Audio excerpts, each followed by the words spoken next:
આ 2 નંબરની પેનલ ભારતીય જનતા પાર્ટીના જે કેન્દ્ર સરકાર અને ગુજરાત સરકારના વિકાસને ફળી છે અને જે આખા 13 વોર્ડની અંદર લોકો અમારી મજાક બનાવી રહ્યા હતા કે વોર્ડ નંબર 2 ની ભાજપની લંગડી પેનલ છે, પણ આજે લોકોને અમે બતાવી દીધું કે લંગડી પેનલ નહીં, આ ભારતીય જનતા પાર્ટીની પેનલ છે।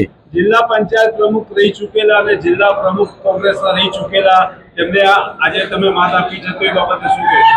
આ માતમાં મારા વોર્ડ નંબર 2 ના સર્વે નાગરિકોનો ખૂબ ખૂબ આભાર માનું છું।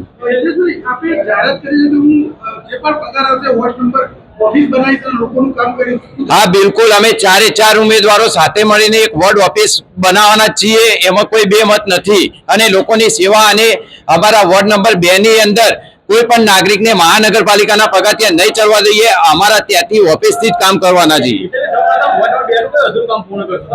2 નંબરનું અધૂરું કામ કે જે બ્રિજ નીચે સ્પોર્ટ સંકુલ બની રહ્યું એ અમે પૂરું કરવાના અને કમળપથ 2 એ અમારો મુખ્ય ટાર્ગેટ છે। અમે જોડે રહીને જે પણ પ્રશ્નો હશે સોસાયટીના હરેક સોસાયટી ફરીને એ પ્રશ્નો હલ કરીશું।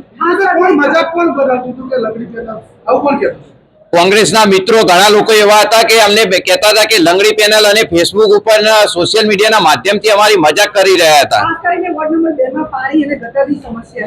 બિલકુલ, અમે જોડે રહીને પાણીની સમસ્યા અને ગટરનો હલ કોઈ પણ પ્રશ્ન હશે અમે દૂર કરીશું।